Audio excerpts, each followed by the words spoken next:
Excellences, Mesdames, Messieurs, chers artistes, mélomanes et amoureux de la rumba. Jeudi 12 octobre 1989, mercredi 12 octobre 2022, voici 33 ans que mourait l'un des plus grands artistes de la planète et grand maître de la rumba, Lokanga Lwadjoua Peneluambo Makiadi Franco, âgé seulement de 51 ans. Nous commémorons ces souvenirs pendant que nous sommes dans la préinscription de la rumba sur la liste du patrimoine culturel immatériel universel de l'UNESCO.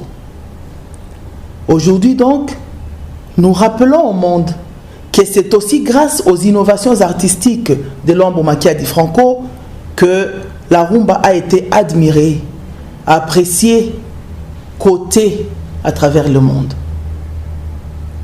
Il est le premier à avoir amené un style de guitare au jeu de quinte, de tierces, de duos dans une orchestration de jazz africain mélangée à une section de cuivre complète mixée aux accompagnements vocaux et guitares additionnelles exceptionnelles. Aujourd'hui, pendant que nous préparons la première grande réunion biennale de la communauté économique des États de l'Afrique centrale, la rumba de Luambo Makiadi Franco doit être sujet des études anthropologiques pour notre société. En effet, Franco a osé dans ses textes une rééducation morale, une éducation civique et politique qui ont propulsé la rumba dans le firmament de l'inimaginable. Sa guitare, jouée avec capodastre, doit être étudiée dans des conservatoires. Ces jeux de mots doivent être déchiffrés dans des études de textes, même au niveau scolaire.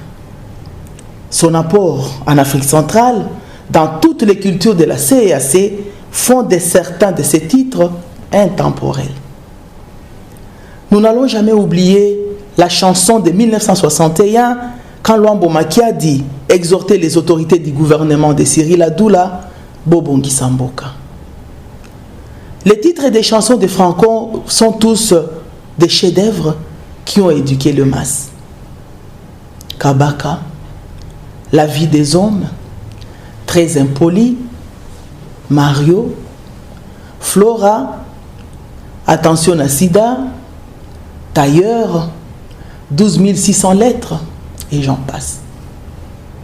Enfin, la pré-inscription de la rumba au patrimoine universel de l'UNESCO et avec les concours de la communauté économique des États de l'Afrique centrale, je lance un appel sur la création des conservatoires de la rumba afin que la guitare de Luambo Franco, son style, soit pérennisé comme le veut le chef de l'État et le Premier ministre en nous demandant de nous approprier notre histoire. L'artiste ne meurt jamais. Vive l'artiste!